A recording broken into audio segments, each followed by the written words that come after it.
ദൈവതിരുനാമത്തിന് മഹത്വം ഉണ്ടായിരിക്കട്ടെ. പ്രിയമുള്ളവരെ, വിശുദ്ധ ലൂക്കാ എഴുതിയ സുവിശേഷം 14 അധ്യായം 7 മുതൽ 14 വരെയുള്ള തിരുവചനങ്ങൾ. ക്ഷണിക്കപ്പെട്ടവർ പ്രമുഖ സ്ഥാനങ്ങൾ തിരഞ്ഞെടുക്കുന്നത് കണ്ടപ്പോൾ അവൻ അവരോട് ഒരു ഉപമ പറഞ്ഞു. ആരെങ്കിലും നിന്നെ ഒരു കല്യാണ വിരുന്നിന് ക്ഷണിച്ചാൽ പ്രമുഖ സ്ഥാനത്ത് കയറിയിരിക്കരുത്. ഒരുപക്ഷെ നിന്നേക്കാൾ ബഹുമാന്യനായ ഒരാളെ അവൻ ക്ഷണിച്ചിട്ടുണ്ടായിരിക്കും. നിങ്ങളെ രണ്ടുപേരെയും ക്ഷണിച്ചവൻ വന്ന് ഇവന് സ്ഥലം കൊടുക്കുക എന്ന് നിന്നോട് പറയും. അപ്പോൾ നീ ലജ്ജിച്ച് അവസാനത്തെ സ്ഥാനത്ത് പോയിരിക്കും. അതുകൊണ്ട് നീ വിരുന്നിന് ക്ഷണിക്കപ്പെടുമ്പോൾ അവസാനത്തെ സ്ഥാനത്ത് പോയിരിക്കുക.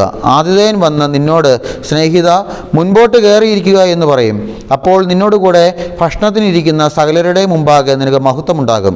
തന്നെ തന്നെ ഉയർത്തുന്നവൻ താഴ്ത്തപ്പെടും, തന്നെ തന്നെ താഴ്ത്തുന്നവൻ ഉയർത്തപ്പെടും. തന്നെ ക്ഷണിച്ചവനോടും അവൻ പറഞ്ഞു, നീ ഒരു സദ്യയോ അത്താഴ വിരുന്നോ കൊടുക്കുമ്പോൾ നിന്റെ സ്നേഹിതരെയോ സഹോദരരെയോ ബന്ധുക്കളെയോ ധനികരായ അയൽക്കാരെയോ വിളിക്കരുത്. ഒരുപക്ഷെ അവർ നിന്നെ പകരം ക്ഷണിക്കുകയും അത് നിനക്ക് പ്രതിഫലമാവുകയും ചെയ്യും. എന്നാൽ നീ സദ്യ നടത്തുമ്പോൾ ദരിദ്രർ, വികലാംഗർ, മുടന്തർ, കുരുടർ എന്നിവരെ ക്ഷണിക്കുക. അപ്പോൾ നീ ഭാഗ്യവാനായിരിക്കും. എന്തെന്നാൽ പകരം നൽകാൻ അവരുടെ പക്കൽ ഒന്നുമില്ല. നീതിമാന്മാരുടെ പുനരുദ്ധാനത്തിൽ നിനക്ക് പ്രതിഫലം ലഭിക്കും. ദൈവമേ, സ്തുതിക്ക് യോഗ്യമാകുന്നു. ബാർക്കുമോർ. പ്രിയമുള്ളവരെ, അതിഥിക്കും ആതിഥേയനും ഈശോ കൊടുക്കുന്ന ഒരു ഉപദേശം, ഒരു ഉപമയുടെ രൂപത്തിൽ ഒരു ഉപദേശം കൊടുക്കുക. അതായത് നമ്മളിന്ന് വായിച്ചത് 7 മുതൽ 14 വരെയാണ്. ലൂക്ക 14 7 മുതൽ 14 വരെ. പക്ഷേ ഇത് ആരംഭിക്കുന്നത് ലൂക്ക 14 1 മുതലാണ്. അവിടെ 14 1 മുതൽ കാണുന്നുണ്ട്, ഒരു സാബത്തിൽ അവൻ ഫരിസേയ പ്രമാണികളിൽ ഒരുവൻ്റെ വീട്ടിൽ ഭക്ഷണത്തിന് പോയി. അവർ അവനെ ശ്രദ്ധിച്ചു കൊണ്ടിരുന്നു. മനസ്സിലായോ? അപ്പോൾ പിന്നീട് താഴോട്ടുണ്ട് ഒരു മഹോദര രോഗിയെ സുഖമാക്കുന്നത്. നമ്മുടെ വചനഭാഗം അതല്ലല്ലോ. അപ്പോൾ ഇതിൻ്റെ ആരംഭം അവിടെ നിന്നാണ്.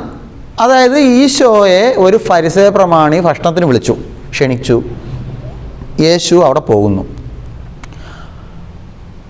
അങ്ങനെ അവിടെ പോകുമ്പോൾ നമുക്കറിയാം, ക്ഷണിക്കപ്പെട്ടവർ പ്രമുഖ സ്ഥാനങ്ങൾ തിരഞ്ഞെടുക്കുന്ന കണ്ടപ്പോഴെന്നാണ്. പക്ഷേ ഇവിടെ യേശുവിനെ ക്ഷണിച്ചു എന്നാണ് പറയുന്നത്. യേശുവിനെ ക്ഷണിച്ചതുകൊണ്ടാണ് ഈശോ പോകുന്നത്. പക്ഷേ പിന്നീട് പറയുന്നു വേറെയും കുറേ ആൾക്കാരുണ്ട്, അല്ലേ?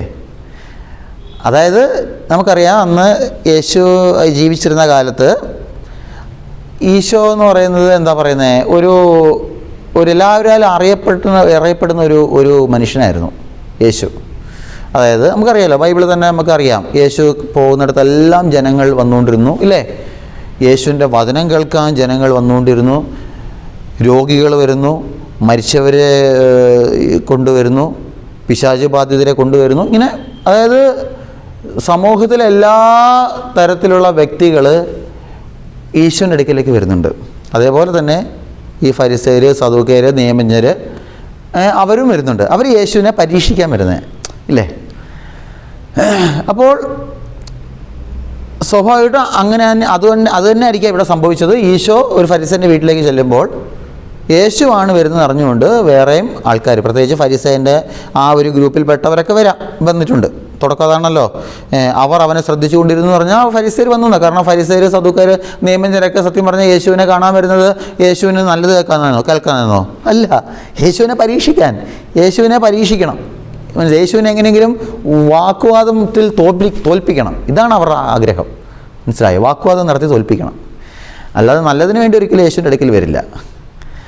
അപ്പോൾ അങ്ങനെയുള്ളൊരു ഒരു സംഭവത്തിൽ പക്ഷേ ഈശോ എന്താ ചെയ്തത്? ഈശോ അതിനെ അല്ല വിമർശിക്കുന്നത്. ഈശോ എന്താ വിമർശിക്കുന്നത്? ഈശോ വിമർശിക്കുന്നത് അവർ ചെയ്ത ഒരു പ്രവൃത്തിയാണ് ഈശോ അവിടെ വിമർശിക്കുന്നത്. ആ പ്രവൃത്തി എന്താ? പ്രവൃത്തി മറ്റൊന്നുമില്ല, അവർ വന്നുടനെ, ഇല്ലേ, പ്രമുഖ സ്ഥാനങ്ങൾ, നല്ല ഇല്ലേ, പ്രമുഖ ഇരിപ്പിടം, ഏറ്റവും മുൻഭാഗത്തെ ഇരിപ്പിടം, മുൻപിലത്തെ ഇരിപ്പിടം, ഇല്ലേ? അതാണല്ലോ സത്യം പറഞ്ഞാൽ ഈശോ ഒരിക്കലും ആഗ്രഹിക്കുന്നില്ല. പ്രിയമുള്ളവരാ, നമ്മൾ മനസ്സിലാക്കണം. ക്രിസ്ത്യാനികളായ ഞാനും നിങ്ങൾ മനസ്സിലാക്കേണ്ട ഒരു കാര്യം, നമ്മൾ പ്രമുഖ സ്ഥാനങ്ങൾ, പേരും പ്രശസ്തിയും ഇത് നമ്മൾ ആഗ്രഹിക്കാൻ പാടില്ല എന്നതാണ് യേശുവിന് എന്നെക്കുറിച്ചും നിന്നെക്കുറിച്ചുമുള്ള ദൈവഹിതം. ഇതും മനസ്സിലാക്കണം കേട്ടോ. അറിയാലോ, യേശുവിൻ്റെ അടുക്കൽ യാക്കോബും യോഹന്നാനും വരുന്നുണ്ടല്ലേ? യേശുവിൻ്റെ അടുക്കൽ യാക്കോബ് യോഹന്നാനും വരുമ്പോൾ അവരെന്താ പറയുന്നത്? നീ മഹത്വം പ്രാപിക്കുമ്പോൾ ഞങ്ങൾ ഒരുവനെ നിൻ്റെ ഇടത്തും ഒരുവനെ വലത്തും ഇരുത്തണം. പ്രമുഖ സ്ഥാനം ആഗ്രഹിക്കുക. യേശുവിൻ്റെ അടുത്ത് അപ്പുറത്തും ഇപ്പുറം നമ്മൾ ആഗ്രഹിക്കുന്നത് നമ്മൾ പറയാറില്ലേ, യേശു കർത്താവേ നിൻ്റെ അടുക്കൽ എന്നെ ഇരുത്തണമേ, എനിക്ക് നിൻ്റെ അടുക്കലായിരിക്കാൻ ആഗ്രഹമുണ്ട്. ഇതങ്ങനല്ല. യേശു ഒരു രാജാവാകും, അവന് രാജ്യത്വം ഉണ്ടാകും, അവൻ ആ രാജ്യം ഭരിക്കുമ്പോൾ അവൻ്റെ സിംഹാസനത്തിൻ്റെ അപ്പുറവും ഇപ്പുറവും പ്രമുഖ സ്ഥാനങ്ങളിൽ ഇരിക്കണം. അതാണ് ആ ഒരു ചിന്ത വെച്ചുകൊണ്ടാണ് അവരങ്ങനെ പറയുന്നത്. മനസ്സിലായോ? ഓക്കെ. പക്ഷെ അവിടെ ഈശോ എന്താ പറയുന്നത്? ഈശോ തരാമെന്നല്ല പറയുന്നത്. അത് പിതാവാ തീരുമാനിക്കുന്നത്, അല്ലേ? പിതാവാ തീരുമാനിക്കുന്നത് അത് വരണോ വേണ്ടെന്നുള്ളത്, നിങ്ങൾക്ക് തരണോ വേണ്ടെന്നുള്ളത് പിതാവാ തീരുമാനിക്കുന്നത്. അതിലൂടെ കർത്താവ് പറയുന്നത് എന്താ? എൻ്റെ മക്കളെ, ഒരിക്കലും സ്ഥാനമാനങ്ങളോ പേരോ പ്രശസ്തിയോ ആഗ്രഹിക്കരുത്. ഒരു പക്ഷേ നിനക്ക് കഴിവുണ്ടായിരിക്കാം, നിനക്ക് കഴിവുണ്ട്, ആ കഴിവുണ്ടെങ്കിൽ നിനക്ക് കിട്ടും. അത് നീ അധ്വാനിച്ച് നേടിയെടുക്കുന്നത്, അത് ഒരിക്കലും നിൻ്റെ അഹങ്കാരമല്ല. നീ അധ്വാനിച്ച് നേടിയെടുക്കുന്നത് അത് നിനക്ക് ദൈവം തരുന്നതാണ്.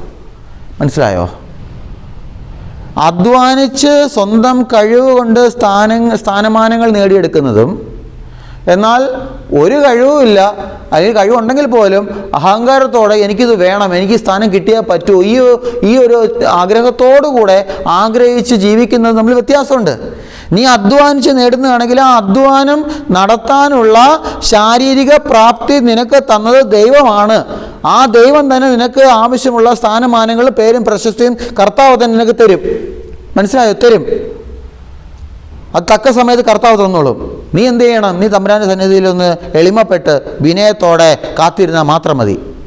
എന്നാൽ അഹങ്കാരത്തോടുകൂടെ എനിക്ക് ഈ സ്ഥാനം കിട്ടിയാലേ എനിക്ക് ജീവിക്കാൻ കഴിയുകയുള്ളൂ, അങ്ങനെ പലരും ജീവിക്കുന്നവരുണ്ട്. പ്രിയമുള്ളവരെ, ഒരു വൈദികനായി ഞാൻ ആഗ്രഹിക്കുകയാണ്, ദൈവം സഹായിച്ച് ഞാനൊരു പൗരോഹിത്യ ശുശ്രൂഷയും ജീവിക്കുമ്പോൾ ഞാൻ ആഗ്രഹിക്കുക പൗരോഹിത്യ ശുശ്രൂഷ കൊണ്ട് മാത്രം, അതായത് ഈ പുരോഹിതനായി മാത്രം ജീവിച്ചാൽ പോരാ, ഇതിനപ്പുറത്തെ സ്ഥാനം എനിക്ക് വേണം. അതിനുവേണ്ടി ഞാൻ ആഗ്രഹിക്കുക, അതിനുവേണ്ടി കുപ്പായം തുന്നിയാൽ ജീവിക്കുക. മനസ്സിലായി? അതിനുവേണ്ടിയുള്ള കുപ്പായം തയ്ച്ച് ഞാൻ മടക്കി സൂക്ഷിച്ച് ജീവിക്കുക ആഗ്രഹിച്ചിട്ടുണ്ട്. എല്ലാ ദിവസവും രാവിലെ അലമാരി തുറന്ന് കുപ്പായം കാണുമ്പോൾ സന്തോഷം, പക്ഷെ ഇടുന്നില്ലെന്നേ ഉള്ളൂ സന്തോഷം. അത് ഇടാനുള്ള ആഗ്രഹത്തിൽ നേരത്തെ തയ്ച്ച് അലമാരി മടക്കി വെച്ച് ഞാൻ അങ്ങനെ ജീവിക്കുക. അങ്ങനെ ജീവിച്ചതുകൊണ്ട് എൻ്റെ പൗരോഹിത്യത്തിന് ഒരു അർത്ഥം ഉണ്ടാകില്ല. എന്നിലൂടെ ആർക്കും ഒരു നന്മയും കിട്ടില്ല, ശാപമല്ലാത്തൊരു നന്മ എന്നിലൂടെ കിട്ടില്ല. അതേപോലെ തന്നെ നമ്മൾ ജീവിക്കുന്ന സമൂഹത്തിൽ നിനക്ക് ലഭിക്കേണ്ട സ്ഥാനമാനങ്ങൾ, അത് സ്വർഗം ആഗ്രഹിക്കുന്നതാണെങ്കിൽ, തമ്പുരാൻ ആഗ്രഹിക്കുന്നതാണെങ്കിൽ, അതിനുള്ള കഴിവ് കർത്താവ് തന്നെ നിനക്ക് തന്ന് ആ വഴിയിലൂടെ നിന്നെ നയിച്ച് ആ സ്ഥാനത്ത് നിന്നെ കർത്താവ് എത്തിക്കും, യാതൊരു സംശയമില്ല. എന്നാൽ നീ വേണമെന്ന് ആഗ്രഹിച്ചാണ് നീ ജീവിക്കുന്നതെങ്കിൽ എന്താ പ്രശ്നം അറിയാമോ? അങ്ങനെയാണ് നീ ജീവിക്കുന്നതെങ്കിൽ നീ മറ്റു മനുഷ്യരെ അവർക്ക് കൊടുക്കേണ്ട പരിഗണന കൊടുക്കാതെ അവരെ ചവിട്ടി താഴ്ത്തിക്കൊണ്ട് നീ നടക്കും. മനസ്സിലായോ? എനിക്ക് സൂപ്പർവൈസർ ആക്കണം. ഞാൻ വന്നതൊരു സാധാ ഒരു ലേബറായിട്ടാണ്, ഒരു വർക്കറായിട്ടാണ് ഞാൻ വന്നത്. എനിക്ക് സൂപ്പർവൈസർ ആക്കണം, ഒരു സൈറ്റ് സൂപ്പർവൈസർ ആക്കണം. ഞാൻ വന്നതോ ഒരു വർക്കറായിട്ട്. ആ ആഗ്രഹത്തോടെ നീ ജീവിക്കുന്നത്. അങ്ങനെ ആഗ്രഹത്തോടെ ജീവിക്കുമ്പോൾ എന്താ പ്രശ്നം അറിയാമോ? നീ ജോലി ചെയ്യുന്ന സ്ഥാപനത്തിൽ നിന്റെ മേലുദ്യോഗസ്ഥർ, മനസ്സിലായോ, ഒന്നുകിൽ അവരെ നീ ചാക്കിലിടാൻ നോക്കും, അല്ലെങ്കിൽ നീ അവരെ ചവിട്ടി താഴ്ത്തും. രണ്ടിലേതെങ്കിലും ഒന്ന് സംഭവിക്കും. പക്ഷെ അങ്ങനെ നീ നേടിയെടുക്കുന്ന ഓരോ സ്ഥാനത്തിനും എൻ്റെ പ്രിയമുള്ളവരെ നീ മനസ്സിലാക്കിക്കോ, ഓരോ സ്ഥാനത്തിനും നിന്നെ സന്തോഷിപ്പിക്കാൻ കഴിയില്ല. അന്നേരം ഒരു ചെറിയ സന്തോഷം എനിക്ക് തരും. നിന്റെ ജീവിതകാലം മുഴുവൻ ആ സ്ഥാനം ഒരിക്കലും നിന്നെ സന്തോഷിപ്പിക്കില്ല. കാരണം മറ്റൊരുത്തൻ്റെ കണ്ണുനീരാണ് നീ എന്ത് ചെയ്യുന്നത്? മറ്റൊരുത്തൻ്റെ കണ്ണുനീരിന്മേലാണ് നീ നിന്റെ സ്ഥാനം പണിഞ്ഞത്. മറ്റൊരുത്തനെ നെഞ്ചത്ത് ചവിട്ടി താഴ്ത്തി നെഞ്ചത്ത് ചവിട്ടുന്നതുകൊണ്ടാണ് നീ ഉയർന്ന് ജീവിക്കുന്നത്. അതൊരിക്കലും നിനക്കൊരു സന്തോഷം തരില്ല. കാരണം വേറൊരുത്തൻ്റെ കണ്ണുനീര് നിന്റെ കാൽ ചവിട്ടിൽ കിടപ്പുണ്ട്. മനസ്സിലായോ? അതുകൊണ്ട് ആരെയും ചവിട്ടി താഴ്ത്തി നശിപ്പിച്ചുകൊണ്ട് എൻ്റെ പ്രിയമുള്ളവരെ ഒരു സ്ഥാനവും നീ ആഗ്രഹിക്കരുത്. നിനക്ക് തമ്പുരാൻ തരേണ്ടതാണെങ്കിൽ, ലഭിക്കേണ്ടതാണെങ്കിൽ കർത്താവ് നിനക്ക് തരും. സുഭാഷിതം 25:6-7 വചനം പറയുന്നുണ്ട്. സുഭാഷിതം 25:6-7 പറയുന്നത് ഇങ്ങനെയാണ്: രാജസന്നിധിയിൽ മുൻനിരയിൽ കയറി നിൽക്കുകയോ സമുന്നതരോടൊപ്പം സ്ഥാനം പിടിക്കുകയോ അരുത്. എന്തെന്നാൽ രാജസന്നിധിയിൽ വെച്ച് പിറകോട്ട് മാറ്റി നിർത്തപ്പെടുന്നതിനേക്കാൾ അഭികാമ്യം മുൻപോട്ട് കയറി വരിക എന്ന് ക്ഷണിക്കപ്പെടുന്നതാണ്. വചനം പറയുന്നത് കേട്ടോ. രാജസന്നിധിയിൽ മുൻനിരയിൽ കയറി നിൽക്കുകയോ സമുന്നതരോടൊപ്പം സ്ഥാനം പിടിക്കുകയോ അരുത്. നീയായിട്ട് കയറി നിൽക്കരുത്. മനസ്സിലായോ? നീ എന്ത് ചെയ്യണം? നീ എല്ലാവരുടെയും പിറകിലായിരിക്കണം. എല്ലാവരുടെയും പിറകിൽ. മനസ്സിലായോ? അങ്ങനെ നീ നിൽക്കുമ്പോൾ, ആ എല്ലാവരുടെയും പിറകിൽ നിൽക്കുക എന്ന് പറഞ്ഞാൽ എല്ലാവരുടെയും പുറകെ ഇപ്പോൾ ഇങ്ങനെ അങ്ങനല്ല, നിൽക്കുകയെന്നല്ല. പിന്നെയോ ഒരു എളിമ, അഹങ്കാരമില്ലാതെ എളിമപ്പെട്ട് വിനയത്തോടെ പ്രാർത്ഥനാപൂർവം ദൈവസ്നേഹത്തിൽ നീ നിൽക്ക്. അങ്ങനെ നീ നിൽക്കുമ്പോൾ എന്താ പറയുന്നത്? എന്തെന്നാൽ രാജസന്നിധിയിൽ വെച്ച് പിറകോട്ട് മാറ്റി നിർത്തപ്പെടുന്നതിനേക്കാൾ അഭികാമ്യം മുൻപോട്ട് കയറി വരിക എന്ന ക്ഷണം എന്താ പറയുന്നത് എന്ന് ക്ഷണിക്കപ്പെടുന്നതാണ്. മനസ്സിലായോ? നീ അങ്ങനെ എളിമപ്പെട്ട് വിനയത്തോടു കൂടെ ദൈവസ്നേഹത്താൽ നിറഞ്ഞ് നീ ഇല്ലാതെ നീ ഒന്ന് വിനയത്തോടെ ജീവിക്കുമ്പോൾ നിൻ്റെ ജീവിതം, നിൻ്റെ വിനയപൂർവമായ എളിമയുള്ള ജീവിതം സ്വർഗം കണ്ടിട്ട് നിന്നോട് പറയും, നീ മുമ്പോട്ട് കയറി വാ. ഇത് സ്വർഗം തരുന്ന ഒരു സന്ദേശമാണ്, സ്വർഗം തരുന്ന ഒരു ശബ്ദമാണ്, സ്വർഗം തരുന്ന ഒരു എന്താ പറയുന്നത് തരുന്ന ഒരു പ്രതിഫലമാണ്. എന്താ പ്രതിഫലം? മുൻപോട്ട് കയറി വാ. ഇതിലും വലുത് എന്താ പ്രിയമുള്ളവരെ വേണ്ടേ? അത് ഞാൻ തുടക്കത്തിൽ പറഞ്ഞത്. ദൈവം നിന്നെ ഉയർത്തും നീ എളിമപ്പെട്ട് നിൽക്കുകയാണെങ്കിൽ. മനസ്സിലായോ? ഞാനെന്ന ഭാവം ഇതിൽ കളയണം. നമുക്കറിയാം ഫരിസേനും ചുങ്കക്കാരനും പ്രാർത്ഥിക്കാൻ പോകുന്നൊരു സംഭവം നമുക്ക് ബൈബിളിൽ അറിയാം, ഇല്ലേ? ഫരിസേൻ എങ്ങനെയാ? അവൻ നിന്നുകൊണ്ട് പ്രാർത്ഥിച്ചു. എന്നിട്ട് വിധിക്കുക. ചുങ്കക്കാരനെ വിധിക്കുന്നു, അവരെ വിധിക്കുന്നു. ഞാൻ അങ്ങനെയല്ല, ഞാനിങ്ങനെയല്ല, ഞാൻ ഉപവസിക്കുന്നുണ്ട്, ഞാൻ ദാനധർമ്മം ചെയ്യുന്നുണ്ട്, അതെല്ലാം ചെയ്യുന്നുണ്ട്. ഞാൻ ഈ ഫരിസേനെ പോലെ ചുങ്കക്കാരനെ പോലെ അല്ല എന്നൊക്കെ പറയുന്നത്. പക്ഷെ ചുങ്കക്കാരനോ ദൂരെ നിന്ന് സ്വർഗത്തിലേക്ക് നോക്കാൻ പോലും ധൈര്യപ്പെടാതെ മാറത്തടിച്ചുകൊണ്ട് പറഞ്ഞു, കർത്താവേ, പാപിയായ എൻ്റെ മേൽ കരുണ തോന്നണമേ. ഇതാണ് മക്കളെ എളിമ എന്ന് പറയുന്നത്. ഇതാണ് എളിമ, ഇതാണ് വിനയം, ഇതാണ് അഹങ്കാരമില്ലാത്ത ജീവിതം. നമ്മൾ ഈ ഡൗൺ ടു എർത്ത് എന്നൊക്കെ പറയുമല്ലോ. ഭൂമിയോളം നീ താഴാൻ ശ്രമിക്കുക, ആകാശത്തോളം നിന്നെ കർത്താവ് ഉയർത്തും.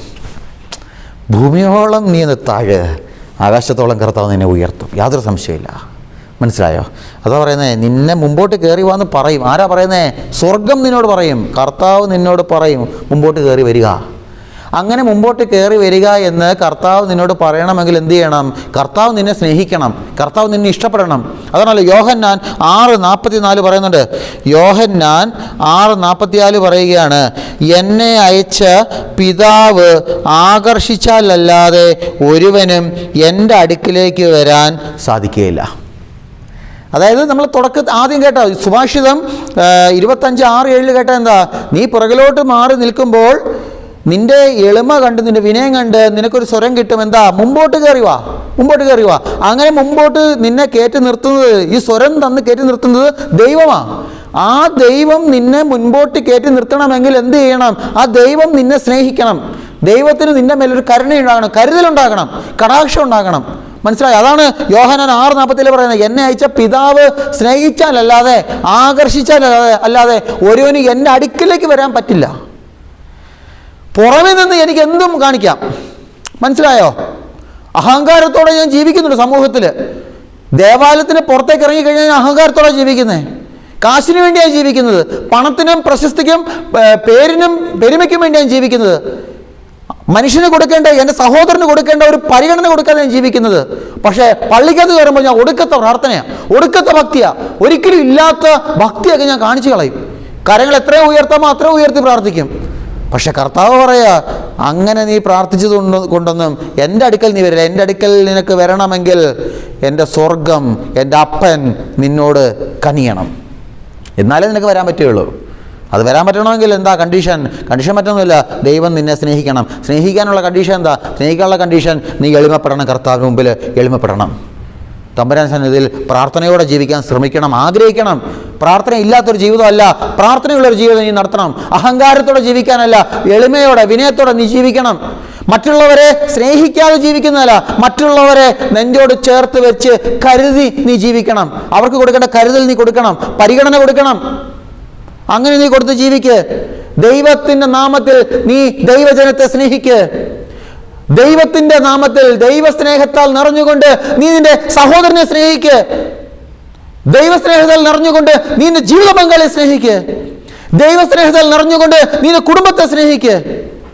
ഉറപ്പായിട്ടും ദൈവം നിന്നെ സ്നേഹിക്കും. എന്നിട്ട് പറയും, നീ എൻ്റെ അടുക്കലേക്ക് കയറി വാ, എൻ്റെ അടുക്കൽ വാ. മനസ്സിലായോ?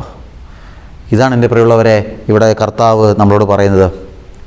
എളിമയോടുകൂടെ ജീവിക്കാൻ നീ ആഗ്രഹിക്കണം. അങ്ങനെ എളിമയോടുകൂടെ ജീവിക്കുന്ന ഒരു വ്യക്തിയെ കർത്താവ് സ്നേഹിക്കും, കർത്താവ് അവനെ ക്ഷണിക്കും. അങ്ങനെ ക്ഷണിക്കുന്നത് എന്തിലേക്കാണ് ക്ഷണിക്കുന്നത്? എന്തിലേക്കാണ് ക്ഷണിക്കുന്നത്? വേറെ ഒന്നിലേക്കല്ല, കൂട്ടായ്മയിലേക്കാണ് ക്ഷണിക്കുന്നത്. മനസ്സിലായോ? കൂട്ടായ്മ. അതാണല്ലോ ഹെബ്രായർ വചനം പറയുന്നുണ്ട്. ഹെബ്രായറിൽ 12:1 വചനം പറയുന്നത് എന്താ? നമുക്ക് ചുറ്റും സാക്ഷികളുടെ വലിയ സമൂഹമുള്ളതിനാൽ നമ്മെ വിഷമിപ്പിക്കുന്ന ഭാരവും പാപവും നമുക്ക് നീക്കിക്കളയാം. മനസ്സിലായോ? നമുക്ക് ചുറ്റും ആരുണ്ട്? സാക്ഷികളുടെ ഒരു വലിയ സമൂഹമുണ്ട്. അതായത് ഒരു കൂട്ടായ്മയുണ്ട് നമുക്ക് ചുറ്റും. ആ കൂട്ടായ്മയിലേക്കാണ് കർത്താവ് എന്നെ നിന്നെ ക്ഷണിക്കുന്നത്, നമ്മൾ എളിമയോടെ ജീവിച്ചാൽ. അപ്പോൾ അങ്ങനെ ആ ഒരു കൂട്ടായ്മയിലേക്ക് നമ്മളെ ക്ഷണിക്കുമ്പോൾ കർത്താവ് ആഗ്രഹിക്കുന്ന കൂട്ടായ്മ എന്താണെന്നറിയാമോ? കർത്താവ് ആഗ്രഹിക്കുന്ന കൂട്ടായ്മ എല്ലാവരെയും സ്നേഹിക്കുന്ന കൂട്ടായ്മയാണ്. എല്ലാവരിലേക്കും സ്നേഹം എത്തിപ്പെടുന്നൊരു കൂട്ടായ്മയാണ് കർത്താവ് ആഗ്രഹിക്കുന്ന കൂട്ടായ്മ. മനസ്സിലായോ? ഉദാഹരണം പറഞ്ഞാൽ ഇപ്പം ഞാൻ എളിമയോടെ ജീവിച്ചു.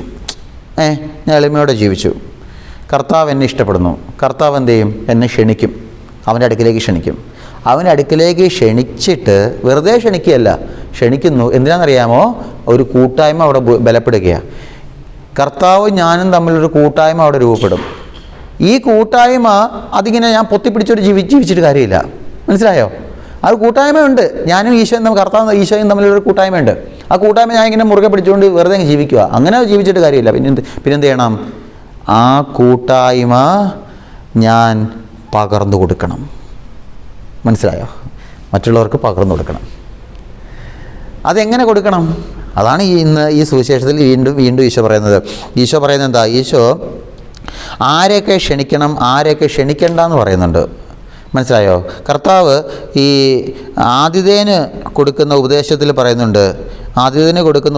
പറയുകയാണ്, തന്നെ ക്ഷണിച്ചവനോട്, ലൂക്കാ 14:12 മുതൽ, തന്നെ ക്ഷണിച്ചവനോട് അവൻ പറഞ്ഞു, നീ ഒരു സദ്യയോ അത്താഴ വിരുന്നോ കൊടുക്കുമ്പോൾ നിൻ്റെ സ്നേഹിതരെയോ സഹോദരരെയോ ബന്ധുക്കളെയോ ധനികരായ അയൽക്കാരെ വിളിക്കരുത്. അപ്പം കണ്ടോ, 4 ഗണം ആൾക്കാരെ വിളിക്കരുത്. ആരൊക്കെയാ? സ്നേഹിതർ, സഹോദരർ, ബന്ധുക്കൾ, ധനികരായ അയൽക്കാർ. അവരെ നീ വിളിക്കരുത്. പിന്നെ 4 ഗണം ആൾക്കാരെ വിളിക്കരുതെന്ന് പറയുന്നുണ്ട്. അതുപോലെ ഒരു 4 ഗണം ആൾക്കാരെ വിളിക്കാനും കർത്താവ് പറയുന്നുണ്ട്. ആ വിളിക്കാൻ പറയുന്ന 4 ഗണം ആൾക്കാരായിരിക്കുക? അത് വികലാംഗർ, ഇല്ലേ? വികലാംഗർ, ദരിദ്രർ, വികലാംഗർ, മുടന്തർ, കുരുടർ. ദരിദ്രർ, വികലാംഗർ, മുടന്തർ, കുരുടർ. മനസ്സിലായോ? ഇവരെ വിളിക്കാനാണ് പറയുന്നത്. അതായത് പിന്നെ ഇത് വായിക്കുമ്പോൾ ചിലരൊക്കെ ചിന്തിക്കും, അതായത് പണക്കാരെയൊക്കെ ഉപേക്ഷിച്ചിട്ട് പാവങ്ങളെ വിളിച്ചാൽ മതി. മനസ്സിലായോ? പണക്കാരെ ഉപേക്ഷിക്കുക, പാവങ്ങളെ വിളിക്കുക, അങ്ങനെ മതി. പാവങ്ങളോട് മാത്രം ശുശ്രൂഷ ചെയ്താൽ മതി, പണമുള്ളവനെ അങ്ങ് ഉപേക്ഷിക്കുക, അവനെ ഒന്ന് മൈൻഡ് ചെയ്യണ്ട. ഇങ്ങനൊരു ചിന്ത പലപ്പോഴും ചിലരുടെ മനസ്സിൽ കയറാം. പിന്നെ കയറാം. അതായത് യേശു പണക്കാരോട്, സാമ്പത്തികമായി ഉയർന്നു നിൽക്കുന്നവരോട്, സമൂഹത്തിൽ ഉയർന്ന സ്ഥാനം വഹിക്കുന്നവരോടൊന്നും യേശുവയ്ക്ക് പരിഗണനയില്ല. ഈശോയ്ക്ക് പരിഗണനയുള്ളത് പാവപ്പെട്ടവരോട്, ആർക്കും വേണ്ടാതെ നടക്കുന്നവരോട്. ഈശോയ്ക്ക് അവരോട് പരിഗണനയുണ്ട്. അവരോട് മാത്രമല്ല, ഈ ആദ്യം പറഞ്ഞ ഈ ഒരു ഗ്രൂപ്പിനോടും ഈശോയ്ക്ക് പരിഗണനയുണ്ട്. കാരണം കർത്താവ് ജനിച്ചപ്പോൾ മാലാഖമാർ പറഞ്ഞ എന്താ? സർവ്വജനത്തിനും ഉണ്ടാകുവാനുള്ള സന്തോഷത്തിൻ്റെ സദ്വാർത്ത ഞാൻ നിങ്ങളെ അറിയിക്കുന്നു. സർവ്വജനത്തിനും എന്നാണ് പറഞ്ഞേ, അല്ലാതെ പാവങ്ങൾക്കെന്നല്ല. മനസ്സിലായി? പലപ്പോഴും അങ്ങനെ ഒരു ചിന്ത പലപ്പോഴും ഇത് വായിക്കുന്നവർ മനസ്സിൽ കയറും. എന്നാൽ നിങ്ങൾ ശ്രദ്ധിക്കേണ്ട ഒരു കാര്യം, ഇവിടെ ഈശോ ക്ഷണിക്കപ്പെടാൻ നിങ്ങൾ വിളിക്കണമെന്ന് പറയുന്ന 4 ഗണം ആൾക്കാരെ പറയുന്നുണ്ടല്ലോ. ആരൊക്കെയാ?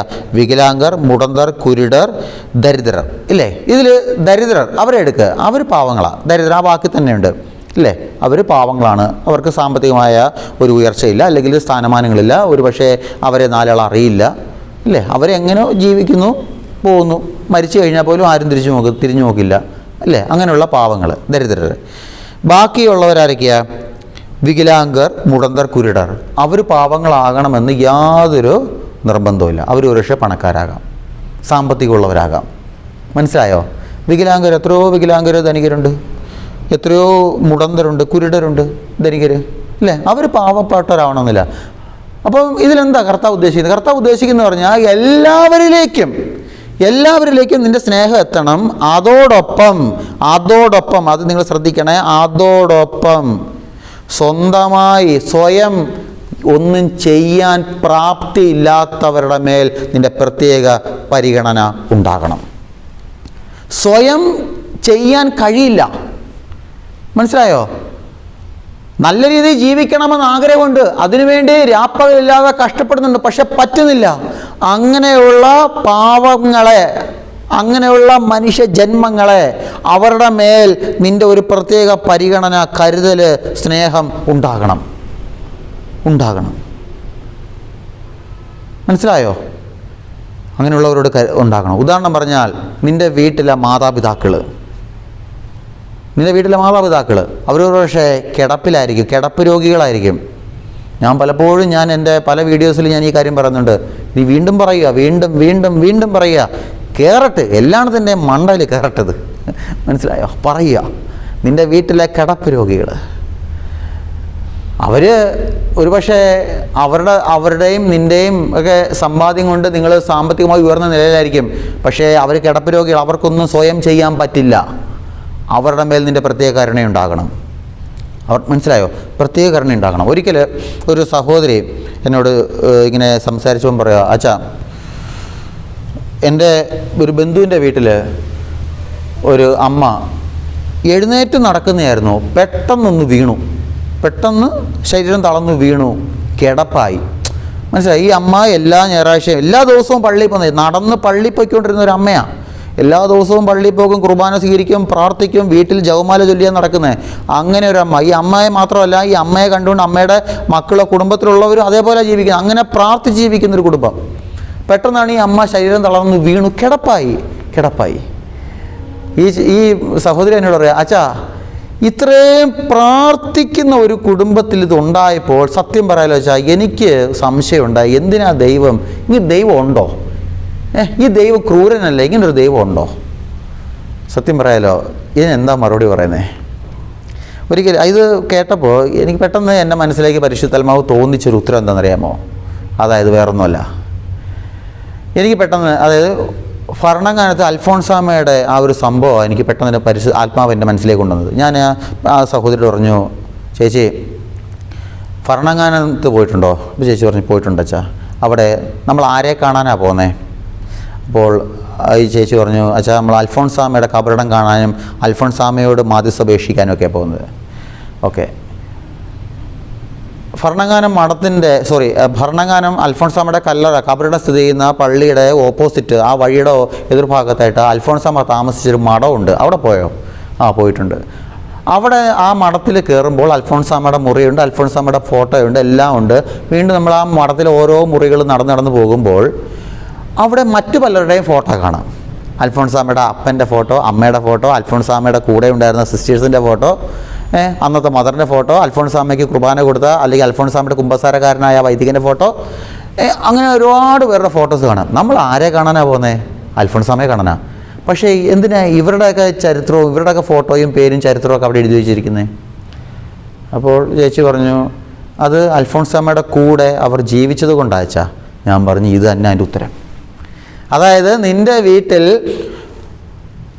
സ്വന്തമായി ഒന്നും ചെയ്യാൻ കഴിയാത്ത ഒരു വ്യക്തി, അത് നിൻ്റെ മാതാപിതാക്കളാകണമെന്നില്ല, ഒരുപക്ഷെ നിൻ്റെ സഹോദരനാകാം, സഹോദരിയാകാം, നിൻ്റെ ആരോ ആവട്ടെ, നിൻ്റെ വീട്ടിലുണ്ടെങ്കിൽ, നിൻ്റെ കുടുംബത്തിലുണ്ടെങ്കിൽ ആ വ്യക്തിക്ക് നീ കൊടുക്കേണ്ട പരിഗണന, ആ വ്യക്തിക്ക് ലഭിക്കേണ്ട പരിഗണനയും കരുതലും ശുശ്രൂഷയും നീ കൊടുക്കുമ്പോൾ ഒരു കാര്യം മനസ്സിലാക്കേണ്ടത്, ആ കിടക്കുന്ന വ്യക്തിയെ സ്വർഗം കാണുന്നതോടൊപ്പം ആ വ്യക്തിക്ക് ശുശ്രൂഷ ചെയ്യുന്ന നിന്നെയും ആര് കാണും? സ്വർഗം കാണും. ആ കിടക്കുന്ന വ്യക്തി, ഒന്നും ചെയ്യാൻ കഴിയാത്ത വ്യക്തി, രോഗിയായിരിക്കുന്ന വ്യക്തി, തകർന്നിരിക്കുന്ന വ്യക്തി, മാനസികമായും ശാരീരികമായും തകർന്നു പോയ വ്യക്തി, സാമ്പത്തികമായി തകർച്ചയിലായ വ്യക്തി, ബിസിനസ് തകർന്ന വ്യക്തി, ഇങ്ങനെയുള്ള ഒന്നും ചെയ്യാൻ കഴിയാത്ത തകർന്നു പോയ ചില മനുഷ്യ ജന്മങ്ങളെ ഞാനും നീയും പോയി കണ്ട് അവർക്കൊരു ആശ്വാസവാക്ക് കൊടുക്കുമ്പോൾ, അവർക്ക് വേണ്ട കരുതൽ കൊടുക്കുമ്പോൾ, ശുശ്രൂഷ കൊടുക്കുമ്പോൾ, അവരെ നോക്കുമ്പോൾ, സ്നേഹിക്കുമ്പോൾ, അവരെ സ്വർഗം കാണുന്നത് എങ്ങനെയാണോ അതേ കണ്ണുകൊണ്ട് നിന്നെയും കാണും. നിന്റെ പേരും അവിടെ സ്വർഗത്തിൽ എഴുതി വെക്കും. എനിക്ക് കിട്ടിയ ഉത്തരവ് ഇതാ. പെട്ടെന്ന് ഈ ഭരണങ്ങാനം അൽഫോൺസാമിൻ്റെ മനസ്സിലേക്ക് കർത്താവ് കൊണ്ടുവന്നു. മനസ്സിലായോ? എൻ്റെ പ്രിയമുള്ളവരെ, ഇവിടെ ഈശോ പറയുന്നത് എല്ലാവരും സ്നേഹിക്കണം.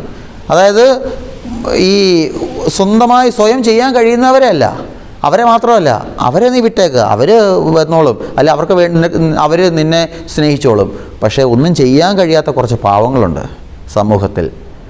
നീ ആയിരിക്കുന്ന ഇടവകയിൽ, നീ ആയിരിക്കുന്ന സമൂഹത്തിൽ, ഒരുപക്ഷെ നീ പ്രാർത്ഥിക്കാൻ പോകുന്ന പള്ളിയിൽ, നിൻ്റെ ഇടവകയിൽ ഏതെങ്കിലും ഒരു കുടുംബം രോഗിയായിട്ടുണ്ടെങ്കിൽ അവരെ കാണണം, അവർക്ക് വേണ്ടി പ്രാർത്ഥിക്കണം. എന്തെങ്കിലും ഒരു തകർച്ചയുണ്ട്, അല്ലെങ്കിൽ ഒരു ഞായറാഴ്ച ഒരു കുടുംബം വന്നില്ല. എനിക്കറിയാം, അതായത് ഒരു അച്ഛൻ ഒരിക്കലും ഒരു പള്ളി ചെയ്തതാണ്. അതായത് അച്ഛൻ ഒരു കമ്മിറ്റി വെച്ചു, ഒരു കമ്മിറ്റി രൂപീകരിച്ചു. അതായത് ആ കമ്മിറ്റിയുടെ ചുമതലയാണ് ആ പള്ളിയിൽ ഞായറാഴ്ച ഏതെങ്കിലും ഒരു കുടുംബം വന്നില്ലെങ്കിൽ എന്ത് ചെയ്യണം? ഈ കമ്മിറ്റി ആ വീട്ടിൽ പോകണം. ആ തിരഞ്ഞെടുക്കപ്പെട്ടവർ ആ വീട്ടിൽ പോകണം. വീട്ടിൽ പോയി അന്വേഷിക്കണം, എന്താ വരാഞ്ഞേ, സുഖമില്ലാതെ രോഗിയാണോ, ആശുപത്രിയിലാണോ, അല്ല എന്താ വരാഞ്ഞത്, എന്നിട്ട് അത് അച്ഛനെ അറിയിക്കണം. അച്ഛൻ അത് വേണ്ട കാര്യങ്ങൾ ബാക്കി ചെയ്തോളും. മനസ്സിലായോ? അതാ പറയുന്നത്. പോകണം. ഒരു മരണം ഉണ്ടായി. അടക്കിൻ്റെ സമയത്ത്, അല്ലെങ്കിൽ അടക്കം കഴിഞ്ഞിട്ട് കവറില്ല ഉണ്ടല്ലോ, ബേക്കറി പൊട്ടിക്കുന്ന സമയം, അന്നേരം വന്നിട്ട് എത്തി നോക്കിയിട്ടല്ല പോകേണ്ടത്. മനസ്സിലായോ? ഒരു മരണം ഉണ്ടായി, എൻ്റെ ഇടവകയിൽ ഒരു മരണം ഉണ്ടായെന്ന് അറിഞ്ഞാൽ ആദ്യ അവസാനം വരെ ആ വീട്ടിലുണ്ടാകണം. അടക്കം കഴിഞ്ഞും പറ്റാവുന്ന സമയം ആ പ്രാർത്ഥന, അടുത്ത നിമിഷത്തിലുള്ള പ്രാർത്ഥന വരെയെങ്കിലും, വിശുദ്ധ കുർബാന വരെയെങ്കിലും നീ ആ വീട്ടിൽ പോകണം, അവർക്ക് വേണ്ടി പ്രാർത്ഥിക്കണം, അവരെ ആശ്വസിപ്പിക്കണം. അവർക്കൊരു ആശ്വാസമാണ്. അതാ പറയുന്നത്, എല്ലാവരെയും കരുതാനും എല്ലാവരെയും സ്നേഹിക്കാനും എൻ്റെ പ്രിയമുള്ളവരെ നമുക്ക് കഴിയണം. എല്ലാവരെയും സ്നേഹിക്കാൻ നമുക്ക് കഴിയണം. അങ്ങനെ സ്നേഹിക്കുന്നിടത്താണ് ഞാൻ നേരത്തെ പറഞ്ഞ പോലെ എന്താണ് സംഭവിക്കുന്നത്? ഒരു കൂട്ടായ്മ രൂപപ്പെടുന്നത്. മനസ്സിലായോ? കൂട്ടായ്മ. നമ്മൾ ജീവിക്കുന്നത് അതുപോലൊരു കൂട്ടായ്മയിലാണ്. നമ്മൾ പങ്കെടുക്കുന്ന കുർബാന ഒരു വലിയ കൂട്ടായ്മ, ഹോളി കമ്മ്യൂണിയൻ എന്നാണ് പറയുന്നത്. ഹോളി കമ്മ്യൂണിയൻ, കൂട്ടായ്മ. മനസ്സിലായോ? നമ്മൾ മലങ്കര കുർബാനയിൽ ഓരോ പ്രാർത്ഥന അവസാനിക്കുന്നത് എങ്ങനെയാണ്? ഞങ്ങൾ നിനക്കും നിൻ്റെ പിതാവിനും പരിശുദ്ധാത്മാവിനും ഇപ്പോഴും എല്ലാ സമയത്തും എന്നേക്കും സ്തുതിയും സ്തോത്രവും സമർപ്പിക്കും. പിതാവ്, പുത്രൻ, പരിശുദ്ധാത്മാവ്, കൂട്ടായ്മ അവിടെ കാണിക്കുക. സീറോ മലബാർ കുർബാനയിലെ പ്രാർത്ഥന എങ്ങനെയാണ്? പിതാവും പുത്രനും പരിശുദ്ധാത്മാവുമായി സർവേശ്വര എന്നേക്കും ആമീൻ. അല്ലേ? കൂട്ടായ്മ. ലത്തീൻ കുർബാന ആരംഭിക്കുന്നത് എങ്ങനെയാണ്? പുരോഹിതൻ പറയുക, പിതാവിൻ്റെയും പുത്രൻ്റെയും പരിശുദ്ധാത്മാവിൻ്റെ നാമത്തിൽ ആമീൻ. ഇല്ലേ? അപ്പോൾ അത് പറയുന്നത് കൂട്ടായ്മ. കുർബാന ഒരു കൂട്ടായ്മയാണ്. നീ കുർബാനയ്ക്ക് വന്നിട്ട് കൂട്ടായ്മയിൽ നിന്നുകൊണ്ട് പ്രാർത്ഥിച്ച് കുർബാനയെ സ്വീകരിച്ച് പുറത്തേക്ക് ഇറങ്ങിയിട്ട് നിനക്ക് എന്താ പറയുന്നത്, ആ ഒരു കൂട്ടായ്മയിൽ നിന്ന് പുറത്ത് ഇറങ്ങി നടക്കാനാണ്, ജീവിക്കാനാണ് നീ ആഗ്രഹിക്കുന്നെങ്കിൽ നീ പങ്കെടുക്കുന്ന കുർബാന കൊണ്ട് എന്താർത്ഥമുള്ളത്? എന്തോ ആയിക്കോട്ടെ, എന്ത് പ്രാർത്ഥന. നീ വിവാഹം എന്ന കൂദാശ സ്വീകരിച്ച വ്യക്തിയാണ്. വിവാഹം എന്ന കൂദാശ സ്വീകരിച്ച് കർത്താവ് പറഞ്ഞല്ലോ, മനുഷ്യനെ ഏകനായിരിക്കും തന്നില്ല, അവന് ചേർന്ന ഇണയെ ഞാൻ കൊടുക്കും. ഇനിമേൽ നിങ്ങൾ രണ്ടല്ല ഒന്നത്രേ കൂട്ടായ്മയാണ് അവിടെ. ഒരു കൂട്ടായ്മ. ഭർത്താവും ഭാര്യയും ഒരു കൂട്ടായ്മയായിട്ട് ഒന്നായിട്ട് ദേവാലയത്തിൽ നിന്ന് പുറത്തേക്ക് ഇറങ്ങിയിട്ട് രണ്ടിൻ്റെ ആ കുടുംബത്തിൽ അടിയും വഴക്കുമാണ്, പ്രയാസമാണ്, പ്രശ്നമാണ്. പിന്നെ ഡിവോഴ്സിലേക്കാണ് പോകുന്നതെങ്കിൽ പിന്നെ നീ വിവാഹം എന്ന കൂദാശയിലൂടെ സ്വീകരിച്ച ഈ കൂട്ടായ്മയുടെ നന്മ കൊണ്ട് എന്തർത്ഥമാണ് നിനക്കുള്ളത്, നിൻ്റെ ജീവിതത്തിലുള്ളത്? മനസ്സിലായോ? അതുകൊണ്ട് സ്നേഹത്തിൻ്റെ ഒരു കൂട്ടായ്മ എപ്പോഴും നമ്മുടെ ജീവിതത്തിൽ ഉണ്ടാകണം. മനസ്സിലായി? എപ്പോഴും ഉണ്ടാകണം. നമുക്ക് ഈ ഒരു വചന ശുശ്രൂഷയോടെ അവസാനിപ്പിക്കാം. പ്രിയമുള്ളവരെ, രണ്ട് കാര്യങ്ങളാണ് പറയുന്നത്. ഒന്ന്, എളിമ. അഹങ്കാരത്തോടെ അല്ല, എളിമയോടെ ജീവിക്കാനായിട്ട് കഴിയണം. അങ്ങനെ നീ എളിമയോടെ കൂടി ജീവിച്ചു കഴിഞ്ഞാൽ എന്തു ചെയ്യും? സ്വർഗം നിന്നെ സ്നേഹിക്കും, കർത്താവ് നിന്നെ സ്നേഹിക്കും. ആ സ്നേഹം കർത്താവ് പ്രകടിപ്പിക്കുന്ന എങ്ങനെയാണ്? നിന്നെ ക്ഷണിക്കും കർത്താവിൻ്റെ രാജ്യത്തിലേക്ക്, അവൻ്റെ സ്നേഹത്തിലേക്ക്, അവൻ്റെ കരങ്ങളിലേക്ക് കർത്താവ് നിന്നെ ക്ഷണിക്കും. അങ്ങനെ ക്ഷണിക്കുന്നത് എങ്ങോട്ടാണ്? അതൊരു കൂട്ടായ്മയിലേക്കാണ്. അതായത് ഞാനും ദൈവവും തമ്മിലുള്ള കൂട്ടായ്മ. പക്ഷേ അത് ആ കൂട്ടായ്മയിൽ ഇങ്ങനെ വെറുതെ ജീവിച്ചിട്ട് കാര്യമില്ല. മറിയം എന്താ ചെയ്തേ? മറിയത്തിന് ദൈവത്തിൻ്റെ കൂട്ടായ്മയിലേക്ക് മറിയത്തെ ദൈവം കൊണ്ടുവന്നു. പക്ഷേ മറിയം അത് മാത്രം മുറുകെ പിടിച്ചു നിന്നില്ല. മറിയം എന്ത് ചെയ്തു? നേരെ ഓടി എവിടാ? തൻ്റെ ചാർച്ചക്കാരിയായ എലിസബത്തിൻ്റെ അരികിലേക്കാണ് ഓടുന്നത്. എന്തുകൊണ്ടാണ്? ഈ ദൈവം തന്ന ഈ കൂട്ടായ്മ മറിയത്തിനറിയാം, ഇതിങ്ങനെ പിടിച്ചിട്ട് ജീവിച്ചിട്ട് കാര്യമില്ല, ഇത് പകർന്നു കൊടുക്കേണ്ട കൂട്ടായ്മയാണ്. ദൈവം നിനക്ക് തരുന്ന കൂട്ടായ്മ എന്ന് പറയുന്നത് നിനക്ക് വേണ്ടിയുള്ളതല്ല, നിനക്ക് വേണ്ടി മാത്രമുള്ളതല്ല, അത് മറ്റുള്ളൊരാൾക്ക് വേണ്ടിയാ, മറ്റൊരാൾക്ക് നീ പകർന്നു കൊടുക്കാൻ വേണ്ടിയാ. ഇപ്പം എന്നെ പൗരോഹിത്യം എന്ന ഒരു കൂട്ടായ്മയിലേക്ക് ദൈവം ക്ഷണിച്ചെങ്കിൽ അത് പുരോഹിതനായി മാത്രം ഞാനിങ്ങനെ വെള്ള ലോഹ ഇട്ട് ഇങ്ങനെ എന്ന് പറയുന്നത് സിംപ്ലറായിട്ട് നടക്കാനല്ല. അത് എൻ്റെ ദൈവജനത്തെ ശുശ്രൂഷിക്കാൻ വേണ്ടിയാ, ദൈവജനത്തിന് ആ കൂട്ടായ്മ കൊടുക്കാൻ വേണ്ടിയാ. അതുപോലെ നിങ്ങളുടെ കുടുംബജീവിതം, ഭർത്താവ് ഭാര്യ രണ്ട് ധ്രുവങ്ങളിൽ ജീവിച്ചിരുന്ന ഒരു പുരുഷനും സ്ത്രീയും വിവാഹം എന്ന കൂതാശയിലൂടെ ഒരു കുടുംബത്തിൻ്റെ കൂട്ടായ്മയുടെ ഭാഗമായി തീരുമ്പോൾ, ഭർത്താവും ഭാര്യയുമായി തീരുമ്പോൾ അത് ആ ദൈവസ്നേഹത്തിൻ്റെ കൂട്ടായ്മ തമ്മിൽ പരസ്പരം പങ്കുവയ്ക്കാൻ വേണ്ടി ഭർത്താവ് ദൈവസ്നേഹം ഭാര്യയ്ക്ക് കൊടുക്കണം, ഭാര്യ ദൈവസ്നേഹം ഭർത്താവിന് കൊടുക്കണം. അതിൻ്റെ കൂട്ടായ്മയുടെ റിസൾട്ടാണ് മക്കൾ എന്ന് പറയുന്നത്. മക്കൾ, ഭർത്താവിൻ്റെ പങ്കുവയ്ക്കപ്പെട്ട സ്നേഹവും ഭാര്യയുടെ പങ്കുവയ്ക്കപ്പെട്ട സ്നേഹവും ഒന്നിച്ച് ചേരുമ്പോഴാണ് ദൈവത്തിൻ്റെ ഒരു കൂട്ടായ്മ രൂപപ്പെടും. അതാണ് മക്കൾ. അത് വീണ്ടും വീണ്ടും മുമ്പോട്ട് പോകണം. മനസ്സിലായോ? അതാ പറയുന്നത്, ഇത് പകരുന്ന മക്കളെ ഈ കൂട്ടായ്മ എന്ന് പറയുന്നത് പകരുന്നതാണ്. ഇത് അവസാനിക്കേണ്ടതല്ല, അവസാനിപ്പിക്കരുത്. നമുക്ക് ഈ വചന ശുശ്രൂഷയോട് അവസാനിപ്പിക്കാം. ദൈവം നിങ്ങളെല്ലാവരും അനുഗ്രഹിക്കട്ടെ. പിതാവിനും പുത്രനും പരിശുദ്ധാത്മാവിനും സ്തുതി, ആദ്യം മുതൽ എന്നേക്കും. ആമീൻ.